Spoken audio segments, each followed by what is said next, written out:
Hi there, Mel. It's great to see you. We met over in Las Vegas when IBM took us out there to their Think Marketing event.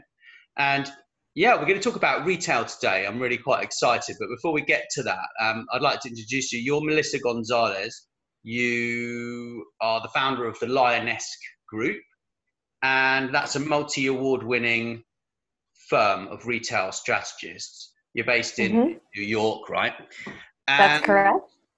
and you're also the author of the Pop-Up Paradigm, Building Human hmm Connections in a Digital Age. And I'm really excited actually to talk to you because I used to be in retail for many years. I was in the prestige wine retail over in England.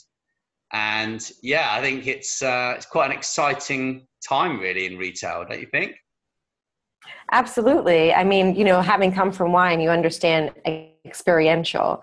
And I think that we're in a stage where, traditional retail brands are really starting to understand the benefits of that. So it's been really fun helping, our clients kind of have two buckets: digital natives looking to go into their first try at brick and mortar. So helping them with the physical manifestation of their online persona, right, is a really fun challenge and always something new we can bring to the table. But then also some of those traditionally wholesale distributed CPG brands that are now saying we need experience locations. So you see brands like Kellogg's, right? Kellogg's Cafe now in Union Square, Manhattan, and you can go get, your like Fruit Loops, whatever. And so it's a really fun time. It's not just transactional anymore. Wow, wow. Yeah, I did hear something about some sort of a tea shop that was being created over here, like for one of the tea brands. Like I think it was Tetley's or something like that. But I think it's a very interesting time because of augmented reality and virtual reality and stuff like that. I think we're in a bit of a sort of transitional phase. I mean, we've always had the customer experience, haven't we? And Yeah. we've always attempted to provide a good customer experience and, really behave as an ambassador for the business, right? Which is old kind of habits, but Yeah. but it's kind of I'm just interesting to sort of see what's going to happen in the next few years, because a lot of retailers have been struggling, haven't they? And I mean, I had someone ask me earlier on Facebook. I've got a question here. I'm going to just read out, which which uh, Sure. which is quite interesting. And I mean, it's a big question. We could talk about this for 3 or 4 hours, or I should imagine. So he says, please share the most effective strategies for retailers to increase sales, improve footfall, and enhance repeat business. Yeah. Yeah. I mean, I think it's all about mind share. They can buy anywhere. So you really want to focus on creating destinations that open their minds to, what your brand is bringing to them. Like, it's not just about the product. It's the lifestyle that you're conveying. It's, the added benefits that maybe they don't fully understand when they just see a product online or through their Instagram feed. And it's by creating those experiences that are those aha moments, you increase dwell time. And when you get somebody to spend more time with your brand, then you leave a deeper connection. And also think about, there's multiple senses in which you can interact with the brand, right? So there's one thing to see it, but then there's numerous tactile experiences. They could touch it. What are they listening to? What are they smelling? And just thinking of all of those sensory elements in your store help, because all of those will trigger them to remember the moments that they had in your store. I mean, I think of when I was younger, like, even if I didn't really need bread, if you walk by a bake shop and you smelt, right, the scent of bread baking, you like automatically think you want to eat it, right? Because it just triggers something with you emotionally. So the more brands can do that, the deeper the connection they'll have with their consumer. And it helps you kind of differentiate yourself from some of the other brands that they might be considering. Right, right.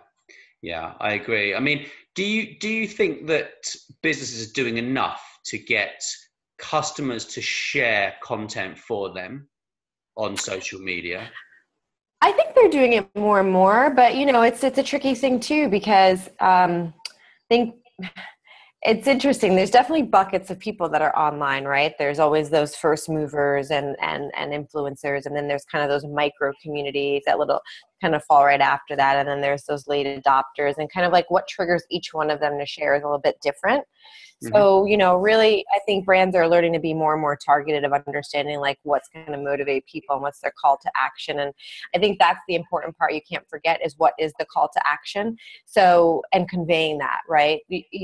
Right now there's so many destinations in New York City and in LA and in Miami. Like, brands are just investing even in muraling the exterior of their stores, because you create this beautiful imagery, and everybody today wants to be their own content creator. And so the more brands can empower that inner creative, then the more people, I want to share this, and then it goes through all of their feeds, and then they're like, where was that? I want to do that too. So I think it's like making sure you're investing in what's going to resonate with the target that you have, what's going to make them feel empowered. People think of experiences as currency today. So what are you going to do to like give them that experience? And then, making sure you have that call to action, whether it's, just share or share for your opportunity for X, Y, and Z. People always like to be rewarded in addition to sharing. So I think the mix of the two, if you can work that in, it's even more effective. Yeah. I mean, I've been going through my archives, because I've had an interest in retail since, I was 14. And my dad used to own a winery, and we had a shop there and these kind of things. So I've recently just been digging out my archives from when I've just been traveling around the world and taking pictures of exciting displays and things. And actually, I mean, we have the most corny place in England called Blackpool. Okay, there's a place called Blackpool, and back in the old days, it was a really popular seaside resort. It's got a bit of a down market image nowadays, but back then you would actually go to Blackpool, and there would be this massive picture by the side of a business, for example, and it would have a cutout hole for your face, right? And it would have you dressed up in a really stupid outfit with your kids, and you could put your face down in the bottom here and look like an idiot, really. But back then it was so simple, and that's what people did. And they took the picture and then they took it home and this kind of stuff. And I've been looking, and the signage, right? I mean, I'm in Devon, yeah, and the signage for businesses is so backwards. Yeah, they are missing out on these massive opportunities. For example, they don't have their own hashtag. They don't say, share this if you want to have a competition. We're going to have a competition this month. Every month we have one. Come back next month, take a picture, and if we choose your picture, you're going to have free entry, or you're going to have a free meal, or you're going to, and these sorts of competitions are not done very often, and I think the opportunity for that is just huge. If you put all the pieces together, right, it's just so simple, but they're not getting it. They're not encouraging people to do these things. I don't know about where you are. Is that something that you encourage yourself, or are you more online? In pop-ups, I think that there's a lot more of a concerted effort to that, because it shows short-term, and they want to motivate people to get as engaged as possible in a short window of time. I think that sometimes it just depends on who's making those decisions, and I think when it comes to that store environment, it's really important that both the marketing and the merchandising teams are actually having these conversations, right? So that there's a collaborative effort on some of these decisions. Because they're not going to think the same way about the end goals, because they have different goals to achieve. So more and more, as you see companies, even the IT team, right? Like, you kind of need all of these teams to have these collaborative communication about, okay, how are we going to be creative and how we touch our customer through these different channels, whether it's online or offline.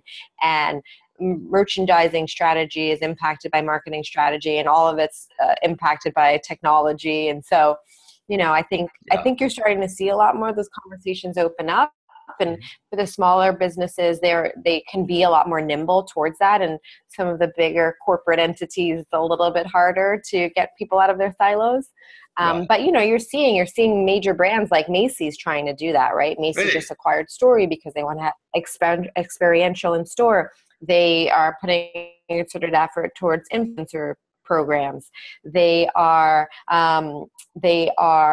integrating technology to connect the omnichannels, online, offline, in store. So you're starting to see it. And I think they have to do it to survive. But the digital natives, I think, come more from that mindset. So when they go into physical, they just kind of have a little bit of a head start in that mentality. Right. I get you. I mean, I think there are various different types of people. Not everybody really cares at all about social media sharing. So, right. So what about the kind of immersion into the in-store experiences using, glasses or this kind of stuff? Is that something that you're seeing a lot in retail right now or not? I mean, I haven't personally seen any of it here, if I'm honest, but I don't go out shopping very often. So I'm kind of pretty busy. So what do you think? I think that VR is you are seeing VR and AR more. They are commitments though. So, brands can't just say, I want to add VR into, there's a commitment to content creation, and it could run them $100,000 to do that, and they really need to think through the strategy. And I don't think you see it ROI as clearly across all industries. So in certain verticals, you're seeing it more than others.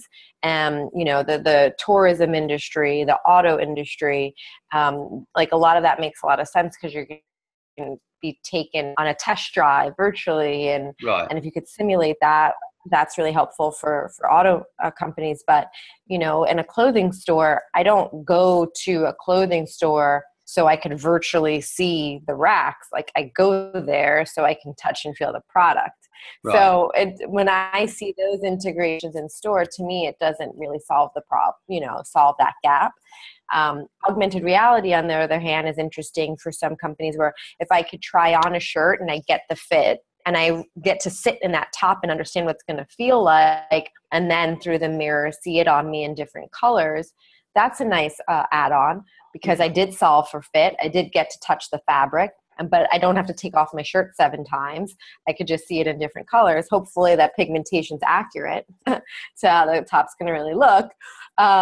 But yeah, I think it's just understanding in which verticals it makes the most sense. And I think that there's a little bit ways to go with it, at being affordable, and also, brands just really have to be mindful of, they don't just integrate it, but they're collecting analytics on the other side of it. So they're understanding, and there's a lot of opportunities now, even in VR.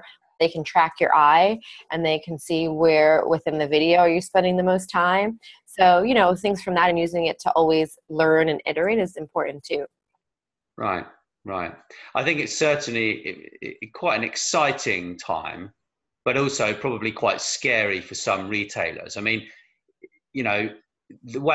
Argos over here, we've got a company called Argos that was just bought by the people that own Sainsbury's, right, the supermarket chain. So what they've done, they've taken a mail order. Well, it's not mail order. You call up, and they have a warehouse, and have a very small front of the shop, and they go and look for your stuff in the warehouse. You pick it up, and you take it home, right?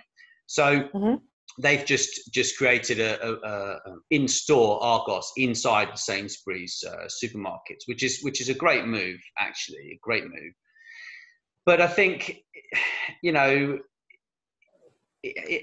whilst it's a great business, and you get your stuff very quickly, I think it would be nice to I don't know, make things a bit more exciting. Like, things are just a bit dull in a lot of retail, and that's. I think some of it's like budget and infrastructure make it a little challenging sometimes. I mean, Yeah. sometimes there's just like not the right quality, but you know, when you talk about the grocery market, I mean, that's definitely an example where, because Amazon bought Whole Foods, there's definitely tons of grocery brands saying, holy shit, you Yeah. know, what are we going to do to make sure that we're defensive and proactively thinking about how we're going to be competitive, Hmm. because Amazon's going to keep pushing the needle for these types of things.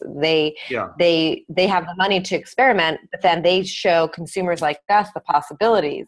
And so now you can't take that back, right? I know now that I can order something through voice activation. I know that I can have something to my house day. Like a lot of the things that they open the possibilities to now kind of help puts the clock on for other brands in that vertical to say like, okay, how are we going to compete with that or deliver something similar to consumers that now know it's possible. Yeah, I think it's just like the bar just keeps getting raised further, doesn't it? And they either have to keep up or they have to step out, really. I mean, it's it's very interesting, you know. I mean, Yeah.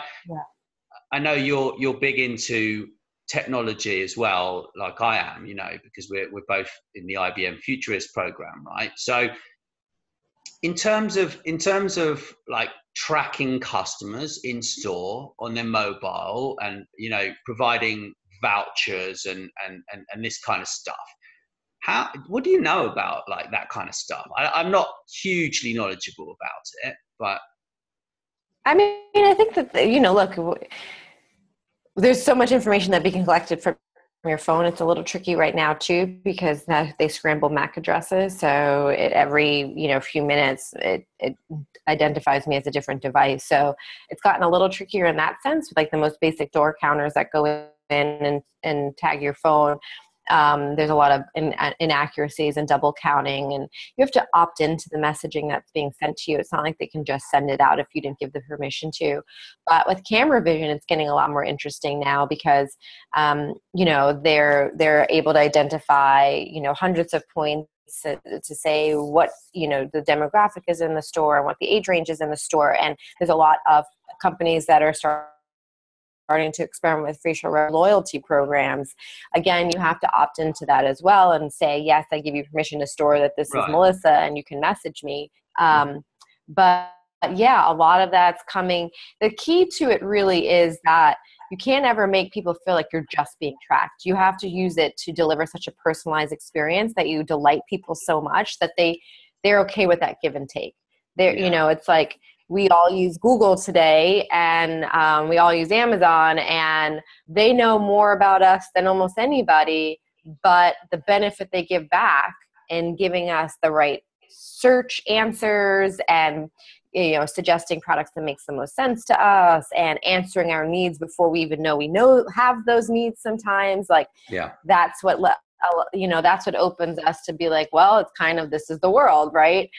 So that's more and more what retailers have to understand. And I think that there's still a gap between the bells and whistles and you know, I need a door sensor, so I'll put it in, but not really a strategy around it. Or this is a really cool technology, let's integrate it in a store, without fully thinking through, well, what does that mean for my customer? And, you know, how am I going to utilize that to deliver a more personalized experience? And so I think brands are getting more and more conscious of the fact that they have to think through that side, making sure that the technology makes sense for their audience and for their product offering, making sure that they fully understand, like, what is my customer's behavior now, and how am I bringing technology in that enhances that? Because I think it's too much friction if you bring in a technology that makes them have to change how they behave.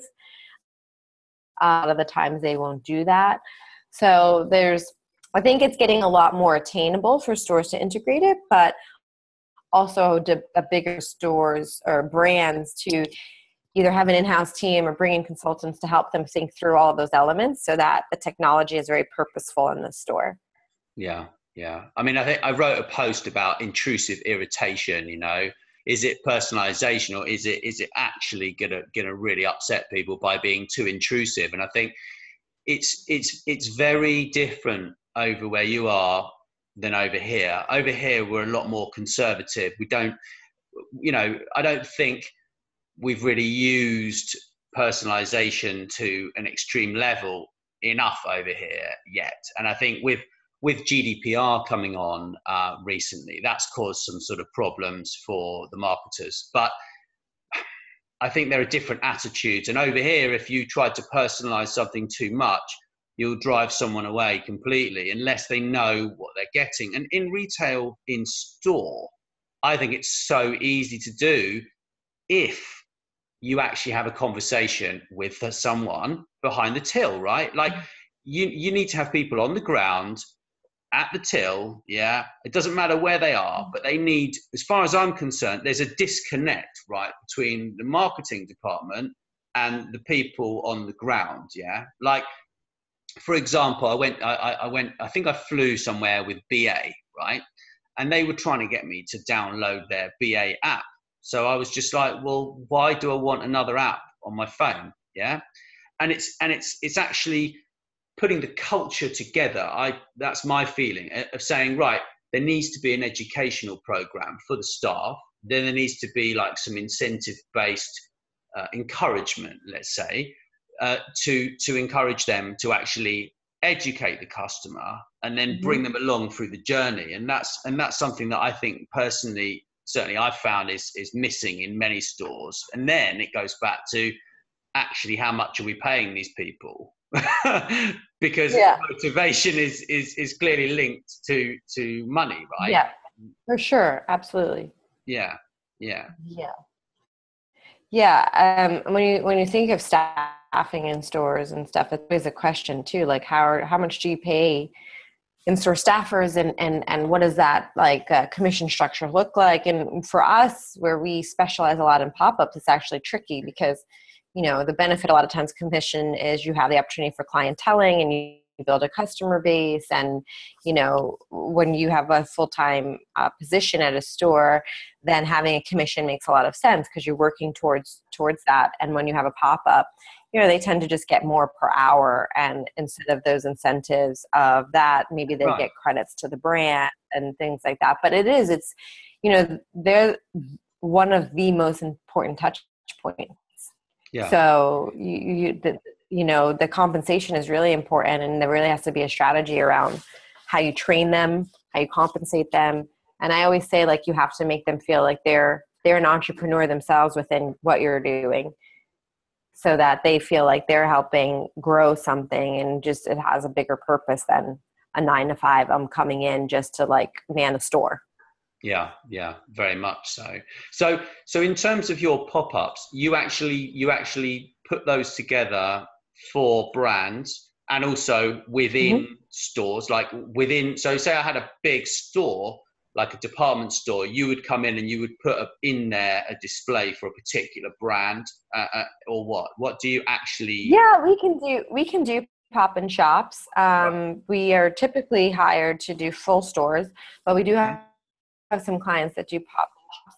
Sometimes it's a little trickier because of the limitations of being and what you're able to do. But I think department stores are getting more open to that because they see the benefits. And so, but yeah, we're hired as early as ideation. So somebody will call and say, I want to do a pop-up. I'm not sure how many. I'm not sure where. I don't know the format. And so we'll start with an idea phase and helping think through all those questions and what makes the most sense for that brand. And then once we kind of make some decisions, what's the story of the store and how many cities and what format and what time of the year and what's the budget and stuff like that, then we'll dive into design. We do design in-house and then source everything once the design is signed off. And that sourcing is everything from design and decor pieces to technology integration, if that's something that we've decided upon, and then the store staff. And then we oversee production build out, and we're usually a collaborative effort and training the staff to making sure that they're ready for doors open. And then when stores open, the brands they run with it. We're not there day to day. Depending on sometimes depending on the length of the store, we might stay involved for some A/B testing. If they're open 3 to 6 months, we might do some A/B testing on store layout, merchandising decisions, marketing events, and kind of give them some insights on that.